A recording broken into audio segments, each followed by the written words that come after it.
নমস্কাৰ মই বিশাল অনুৰাগ বাস্তুশাস্ত্ৰ জ্যোতিষশাস্ত্ৰ আৰু অংক জ্যোতিষৰ এলানি ভিডিঅ' লৈ মই আপোনালোকৰ মাজলৈ আহিছোঁ।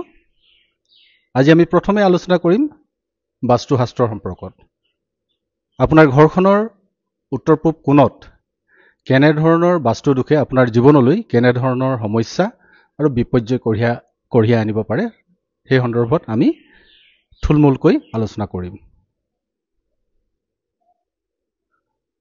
উত্তৰ পূব কোণ বা ঈশান কোণ বা নৰ্থ ইষ্ট বুলি ক'লে আমি উত্তৰ দিশ আৰু পূব দিশৰ মাজত যিটো দিশ সেয়াই ঈশান কোণ বা উত্তৰ পূব বা নৰ্থ ইষ্ট। আমি যদি ঘৰ এখনৰ মাজৰ পৰা মধ্যবিন্দুৰ পৰা উত্তৰ দিশক যদি আমি 0 ডিগ্ৰী হিচাপে লওঁ আৰু সেই 0 ডিগ্ৰীৰ পৰা আমি গোটেই ঘৰখন 360 ডিগ্ৰীত যদি ভাগ কৰোঁ তেন্তে পূব পৰিব 90 ডিগ্ৰী, দক্ষিণ পৰিব 180 ডিগ্ৰী আৰু পশ্চিম পৰিব 270 ডিগ্ৰী। এই যে আপোনাৰ উত্তৰৰ 0 ডিগ্ৰীৰ পৰা পূবৰ 90 ডিগ্ৰীৰ মাজত যি 45 ডিগ্ৰী, সেই 45 ডিগ্ৰীৰ পৰা আপোনাৰ পূবৰ ফালে 11.25 ডিগ্ৰী আৰু উত্তৰৰ দিশে 11.25 ডিগ্ৰী, মুঠতে 22.5 ডিগ্ৰীৰ যি এলেকা সেয়াই হ'ল আপোনাৰ ঘৰখনৰ উত্তৰ পূব দিশ। এই উত্তৰ পূব দিশৰ যি দেৱতা সেই দেৱতা হ'ল গুৰু বৃহস্পতি আৰু আপোনাৰ ঘৰখনৰ উত্তৰ পূব দিশত বাস্তু পুৰুষৰ মস্তক তেওঁৰ হেড থাকে। যেতিয়াই আমি উত্তৰ পূব দিশত কোনো বাস্তুদোষ সৃষ্টি কৰোঁ লগে লগে আমি আমাৰ জীৱনৰ পৰা আমি গুৰুৰ আশীৰ্বাদ হেৰুৱাওঁ, লগতে সেই বাস্তুদোষে আমাৰ মগজুত কিছু বিকাৰ সৃষ্টি কৰিব পাৰে। যদিহে আপুনি উত্তৰ পূব দিশত সেপ্টিক টেংক কিংবা শৌচালয় আপুনি নিৰ্মাণ কৰিছে তেন্তে আপোনাৰ লাহে লাহে দেখিব আপোনাৰ বিচাৰ বুদ্ধি, চিন্তা চেতনা, আপোনাৰ জ্ঞানৰ পৰিসৰ লাহে লাহে কমি আহিছে। আপুনি সঠিক সিদ্ধান্ত ল'ব পৰা নাই। কেৱল এয়াই নহয়, সেই সেপ্টিক টেংক আৰু শৌচালয় আপোনাৰ কি কৰিব, আপোনাৰ যি মগজুৰ যি স্নায়ুকোষ তাক লাহে লাহে শুকুৱাই পেলাব, সেই স্নায়ুকোষক বিকল কৰি পেলাব। আৰু মগজুত যেতিয়া আমাৰ স্নায়ুকোষবিলাক বিকল হৈ যায় লগে লগে আমাৰ হয়তো আমাৰ কাণেৰে নুশুনিব পাৰোঁ, দৃষ্টি কমি আহিব পাৰে, আমাৰ পেৰালাইচিছ হ'ব পাৰে, আমাৰ ব্ৰেইন টিউমাৰ হ'ব পাৰে, ইত্যাদি ইত্যাদি বিভিন্ন ৰোগ সৃষ্টি হ'ব পাৰে। আৰু অন্যহাতে যিহেতু সেই দিশটো গুৰুৰ দিশ, গুৰু বৃহস্পতিৰ দিশ, তাত যদি আমি কিবা বাস্তু দোষ সৃষ্টি কৰোঁ তেন্তে গুৰুৰ কথা হ'ল মৰ্যাদা, সন্মান, সমাজত আসন। সেই ঠাইত যেতিয়াই আপুনি বাস্তুদোষ সৃষ্টি কৰিব লগে লগে আপুনি সমাজৰ পৰা লাহে লাহে আঁতৰি আহিব, সমাজে আপোনাক স্বীকৃতি নিদিব, সমাজৰ পৰা আপুনি মৰ্যাদা নাপাব।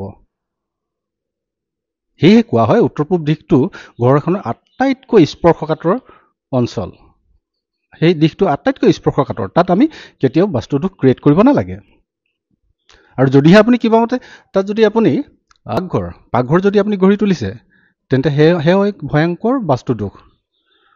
আমি বাস্তু পুৰুষৰ মূৰত যদি আমি জুই জ্বলাই থাকোঁ তেন্তে কেনেধৰণে হ'ব পাৰে, ঘৰখনত কাজিয়া পেচাল বাঢ়িব, খং ৰাগ বাঢ়িব, তেওঁলোকৰ মাজত মিলা প্ৰীতি নাইকিয়া হ'ব, টেনশ্যন বাঢ়িব, এনজাইটি বাঢ়িব আৰু সৰু সৰু কথাতে পৰিয়ালৰ প্ৰত্যেকৰ মাজত দন হাই কাজিয়া সৃষ্টি হ'ব পাৰে। ধৈৰ্য নাথাকিব, কনচেনট্ৰেট কৰিব নোৱাৰিব কোনো বিষয়ত, পঢ়া শুনাত ল'ৰা ছোৱালীবিলাক ভাল ধৰণে ৰিজাল্ট কৰিব নোৱাৰিব, তেওঁলোকৰ কেৰিয়াৰ গঢ়াত প্ৰব্লেম আহিব, ইত্যাদি ইত্যাদি বিভিন্ন।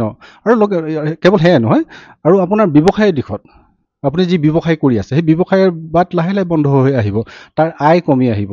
আপোনাৰ ব্যৱসায় কালি যদি আপুনি কোটি টকাৰ ব্যৱসায় কৰি আছিলে, এবছৰ পিছত সেই পৰিমাণ হয়তো 10 লাখলৈ আহিলে, 2 বছৰ পিছত 5 লাখলৈ, 3 বছৰ পিছত হয়তো নিলেই হৈ গ'ল। তেনে এক পৰিৱেশৰ সৃষ্টি হয় যদিহে আপুনি উত্তৰ পূব কোণত পাকঘৰ গঢ়ি তোলে। আৰু ইয়াত আটাইতকৈ মন কৰিবলগীয়া কথা কি হ'ল, পাকঘৰটো যিহেতু আপোনাৰ পৰিবাৰে দিনটো তাত কাম বন কৰি থাকে, দিনটোৰ অধিকাংশ সময় পৰিবাৰে পাকঘৰত কটায়, সেয়েহে পাকঘৰৰ যি এফেক্ট বাস্তুৰ দোষৰ যি এফেক্ট সেয়া আপোনাৰ পৰিবাৰৰ ওপৰত বেছি দেখা যায়, পৰিবাৰৰ ক্ষেত্ৰত বেছি সমস্যা সৃষ্টি কৰে। আপোনাৰ পৰিবাৰৰ বিভিন্ন ৰোগত আক্ৰান্ত হ'ব পাৰে। তেওঁৰ যদি 45 ডিগ্ৰীৰ পৰা আৰু অলপ ইফালে যায়গৈ উত্তৰ ফালে, তেন্তে কিডনিৰ প্ৰব্লেম হ'ব পাৰে। তেওঁৰ সকলো কথা লাহে লাহে পাহৰি যাব পাৰে। ডিমেনচিয়া ৰোগটো এই যে উত্তৰ পূব কোণত আমি জুই জ্বলাওঁ, সেয়া ই এটা কাৰণ। টয়লেটৰ ক্ষেত্ৰত, চেপ্টিক টেংকৰ ক্ষেত্ৰত আৰু এটা কথা ক'বলৈ পাহৰিলোঁ। চেপ্টিক টেংক যেতিয়াই বহে উত্তৰ পূব কোণত, তেতিয়া কিন্তু আপোনাৰ পেৰালাইচিছৰ উপৰিও আপোনাৰ কেঞ্চাৰো হ'ব পাৰে। হয়, যিহেতু আমাৰ মগজুৰ কোষবিলাক শুকাই যায়, মগজুৰ কোষবিলাকে ভালদৰে কাম কৰিব নোৱাৰে, সেয়েহে আমাৰ শৰীৰত বিসংগতি যিবিলাক ৰোগৰ সৃষ্টি হয়, তাৰ ৰোগৰ সঠিক খবৰ আমাৰ বিবেকলৈ প্ৰেৰণ কৰিব নোৱাৰে স্নায়ুবিলাকে, যাৰ বাবে তাৰ সঠিক সময়ত তাৰ প্ৰতিকাৰ ব্যৱস্থা কৰিব নোৱাৰে। আমি যিটো আপোনাৰ নিজৰ ভিতৰত যি ৰোগ প্ৰতিৰোধ ক্ষমতা, সেই প্ৰতিৰোধ ক্ষমতাটো তেওঁলোকে সঠিক সময়ত এপ্লাই কৰিব নোৱাৰে, যাৰ বাবে কেঞ্চাৰ হ'ব পাৰে। সেয়ে কোৱা হয় উত্তৰ পূব কোণত লেট্ৰিন, বাথৰুম, চেপ্টিক টেংক থাকিলে কেঞ্চাৰ হ'ব পাৰে। কিন্তু এয়াই আচল কথা নহয়, তাৰ লগতে আৰু বিভিন্ন ধৰণৰ আপোনাৰ বাস্তুদোষ থাকিব লাগিব ঘৰখনত। সেইবিলাক আমি ভাল ধৰণে চালি জাৰি চালেহে ক'ব পাৰিম যে প্ৰকৃততে কি কাৰণে কেঞ্চাৰ হ'ল। যি নহওক, পাকঘৰত কথা কৈ আছিলোঁ। পাকঘৰত আপোনাৰ যিহেতু পৰিবাৰে সেই পাকঘৰত দিনৰ দিনটো ব্যস্ত হৈ থাকে, ফলত পাকঘৰৰ আটাইতকৈ ইম্পেক্টটো পৰে আপোনাৰ পৰিবাৰৰ ওপৰত। তেওঁৰ স্বাস্থ্য হানি হৈ থাকিব। আপুনি 12 মাহত 13টা বেমাৰ তেওঁৰ দেখা পাব। তেওঁৰ নাৰ্ভৰ প্ৰব্লেম আহিব পাৰে, ব্ৰেইন টিউমাৰ হ'ব পাৰে, আৰু পেৰালাইচিছ হ'ব পাৰে, বৃক্কৰ প্ৰব্লেম হ'ব পাৰে, ইত্যাদি বিভিন্ন। আপোনাৰ নিজৰটো ব্যৱসায় বাণিজ্য, সামাজিক মান প্ৰতিষ্ঠা এইখিনিতো শেষ হ'বই, লগে লগে স্বাস্থ্যৰ হানি হয়।